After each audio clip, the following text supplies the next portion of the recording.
그 변화산에서 그 변화되어진 그 모습들을 제자들이 보면서 그 여기 그 초막셋을 지켰습니다. 베드로가 말할 때 그 모든 것들을 원치 않은 일을 했기 때문에 이 제자들은 결국은 지치 못하고 구름으로 그 찬란하게 예수님 변화된 모습을 모든 것을 다 가려버리고 이는 저의 말을 들으라 하신 가운데 모세도 일리야 없어지고 그 다음 예수님만 보였더라 하는 말씀이 나오죠. 거기서 산에서 내려왔는데 여기에는 3명만 들어갔죠. 그렇기 때문에 9명의 제자들이 있었어요. 9명의 제자들이 그 변론이 일어났는데 그 변론이 어떤 변론이었느냐, 그 귀신을 쫓아지지 못하는 그 환경 속에서 왜 당신은 쫓지 못하냐, 당신은 제자다며 막 하면서 시끌벅적을 했을 때 예수님이 나타나십니다. 나타나셔서 귀신을 쫓아주죠. 그러면서 악하고 음란한 세대에서 믿음이 없는 세대여 책망하시고 예수님 쫓아내니까 제자들이 체면이 아니죠. 다 일이 끝나고 난데 예수님께 물어봅니다. 선생님, 우리는 어찌하여 귀신을 쫓아내지 못하였습니까? 물어볼 때 믿음이 적은 까닭이다. 어제 아침에는 그런 말씀을 해주셨고 또 다른 복음서에서는 기도 외에는, 특별히 마가복음에서 그랬죠. 기도 외에는 이런 유가 나가지 않느니라 이런 말씀을 하셨어요. 이런 말씀을 하실 때 놀랍게 여겼다 이런 말씀이 나오죠.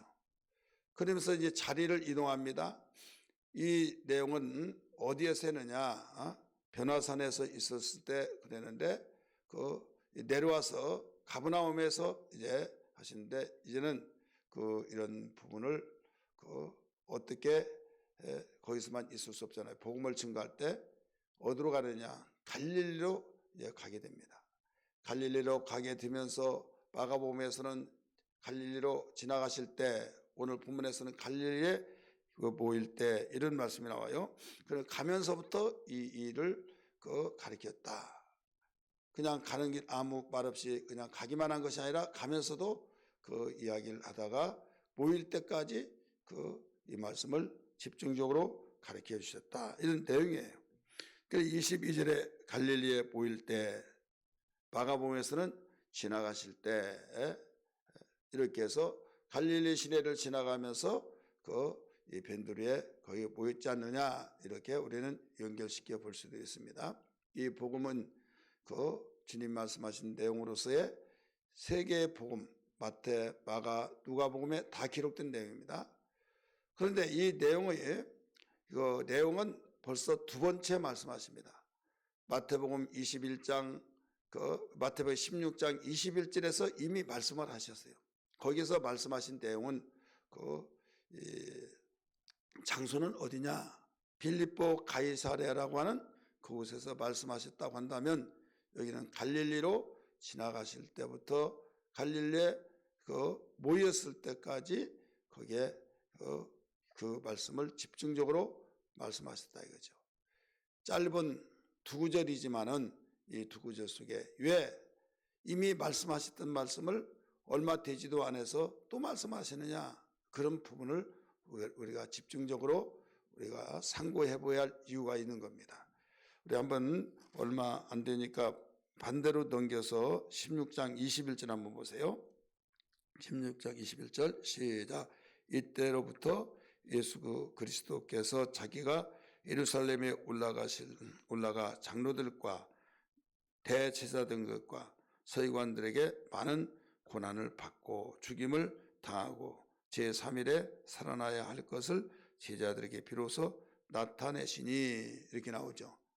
오늘 22절 또 봅니다. 17장 갈릴리에 모일 때 예수께서 제자들에게 이르시되 인자가 장차 사람의 손에 넘겨져 죽임을 당하고 제3일에 살아나리라 하시니 제자들이 매우 근심하더라 말씀하시죠.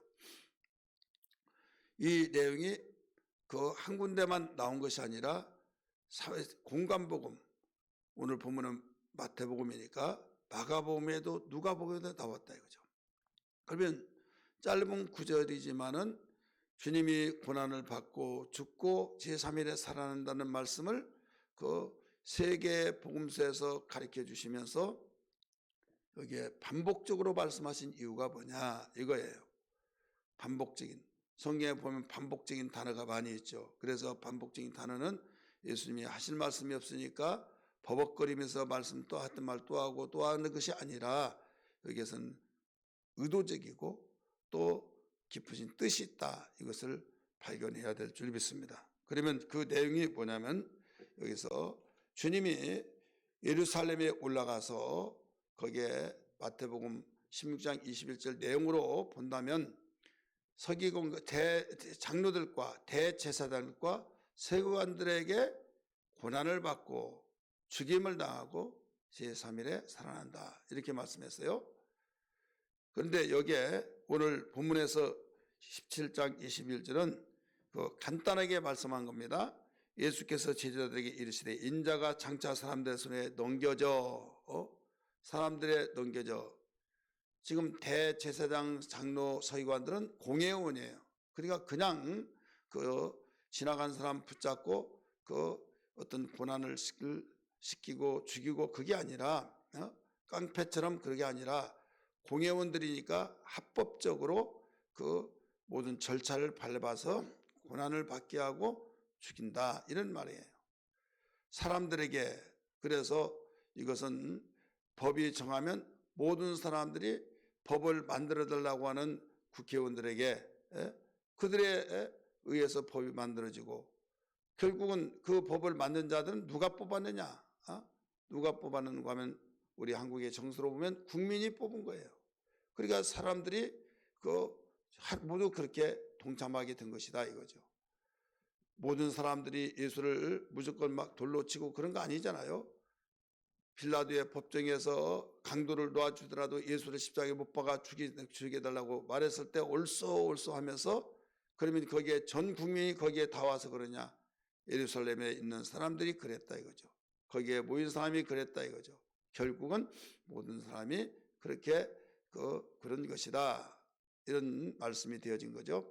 어쨌든 사람들의 손에 넘겨져서 이건 고난을 받는 거죠. 그 다음에 죽임을 당하고 제3일 만에 살아났다. 이건 즉흥적인 것이 아니라 하나님이 보내신 뜻에 의해서 작정된 계획 속에서 이루어지는데, 사람들은 그냥 한 번 말할 때는 우연이다 이렇게 말하겠지만은 여기는 벌써 두 번째 말한 거잖아요. 공생애 가운데 세 번을 말씀하십니다. 이런 내용을 세 번을 말씀하신데 여기에서 이것은 그 당시는 잘 몰랐는데 지내놓고 보면 그래서 그렇구나, 죽는 것이 하나님의 뜻이란 것을 우리가 이제야 깨달았다, 막 이런 말씀들을 하게 될 거 아니에요. 그래서 이것은 절대적으로 고난받고 죽임을 당하고 제3일에 살아난 것은 즉흥적인 것이 아니다, 아버지의 뜻이다, 이것을 일러주고 그들에게 계속 알려주고자 하는 뜻에서 말씀하신 것이다 이거죠. 누가복음에서는요, 너희 귀에 담아두라 이렇게 말했어요. 오늘 읽었던 말씀에 누가복음 거기에 보면 9장 43절 하반절부터 쭉 읽어보면 너희는 이 말을 너희 귀에 담아두라. 귀에 담아두라는 것은 내가 이해를 못하지만은 내가 그렇게 알고 있으라 이거예요. 그리고 그 뒤에 보면요, 그들은 깨달지 못했더라. 깨달지 못했는데 여기에서 깨달지 못하게 그럼 했다 이렇게 말씀했어요. 깨달지 못하게 하시면서까지 말씀하실 이유가 뭐가 있느냐 이거죠. 또 우리 누가복음 말이 나왔으니까 한번 볼까요? 누가복음 9장 누가복음 9장 43절 말씀 봅니다. 하반절부터 그들이 그 행하시는 모든 일을 놀랍게 여기일세 예수께서 제자들에게 이르시되 이 말을 너희 뭐라고 써요? 귀에 담아두라.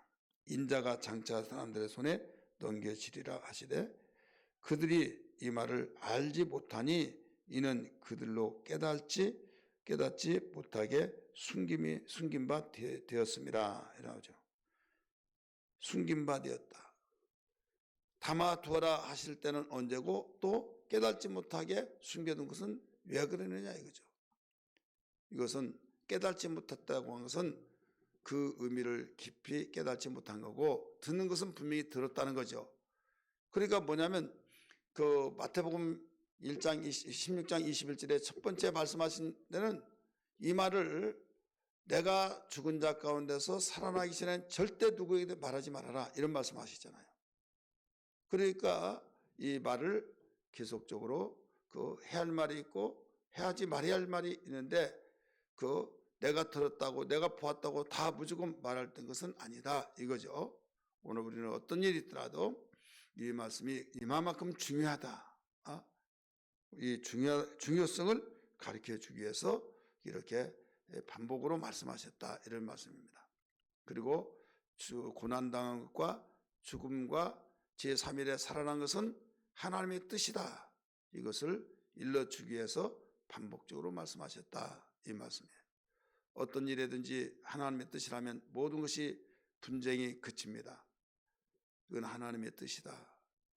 어렵고 힘들 때도 위로를 받기도 하고 소망이 생기기도 하고 똑같은 사건인데 어떤 사람은 뜻이라고 할 때 그렇게 위로를 받고 모든 하나님의 뜻이라고 하는데 이걸 어떻게 하느냐.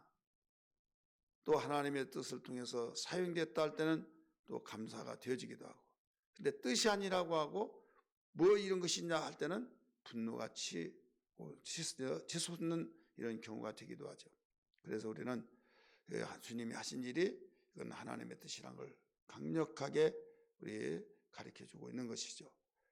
살짝 지나가는 누구나 감당할 수 있을 것 같은 마음의 상처가 되지 않을 것들 이런 것은 그냥 누구든지 지나갑니다. 그러냐고 하나님의 뜻이냐고. 그런데 이 충격적인 거 고난도 그냥 고난이 아니죠. 살이 찢어지고 피가 터져나오고 살점이 찢어져서 또 모멸감을 주고 옷을 벗겨놓고 매로 치면서 진리를 끌고 가고 얼마나 피와 물을 쏟았든지 간에 쏟았는지 그 십자가를 짊어지지 못했을 때 지나가는 나그네 구내의 시면이 그 지나가는데 그를 잡아다가 네가 짊어져 하면서 억지로 그에게 십자가를 짊어지게 하신 그 사건 이런 어마어마한 그 고난을 받는 거 그 다음에 결국 죽게 되고 결국은 또 살아나게 됐다. 가장 이 세 가지 고난 그 다음에 죽음 그 다음 부활 이 핵심을 가르쳐 주는데 이것은 하나님의 뜻이다. 그리고 알아듣지 못하겠다고 하는 것은 깨달지 못하겠다는 것은 지금 말할 때가 아니지만은 너희들이 이런 일이 닥쳐올 때 당황하지 말고 하나님의 뜻이다. 이것을 마음속에 되새겨지고 너희 귀에 담아둬서 그때 위로를 받고 그때 당황하지 말고 그때 모든 것을 인내하면서 이제 고난 받을 때는 이제 죽게 되면 주님 말씀하신 되는구나. 죽어서 슬픔을 당했을 때는 이제는 살아나게 되면 말씀대로 살아나셨구나. 반전이 되면서 얼마나 기뻐하시고 그래서 하나님이 하신 일이었구나. 이걸 알게 된다 이거죠. 오늘 우리는 어떤 일이 있더라도 성경을 먼저 알면은 우리에게 이렇게 마음의 준비를 하게 되기도 하고 또 마음속에 모든 것을 여유 있게 그 마음에 그 안정감을 갖게 되어지고 그런 일이 부딪혀 올 때 우리는 주여 주님 말씀대로 되어지는군요 하면서 우리 대체할 수는 우리 여유 있는 마음이 되어진다는 걸 알아야 될 줄 믿습니다. 그러므로 오늘 이 시간에 기도할 때 하나님 말씀을 듣고 깨달았습니다. 무엇보다도 하나님 말씀대로 되어지는 일들을 주님이 죽음에 대한 부활에 대한 것을 예언하신 주님 그대로 되어졌던 것처럼 이제 주님이 다시 오실 날이 한 가지 예언이 남았는데 이것도 반드시 이루어질 줄 믿습니다. 항상 준비하며 깨어서 기도하는 삶이 되게 하여 주옵소서. 이런 기도가 되기를 주의 이름으로 축복합니다.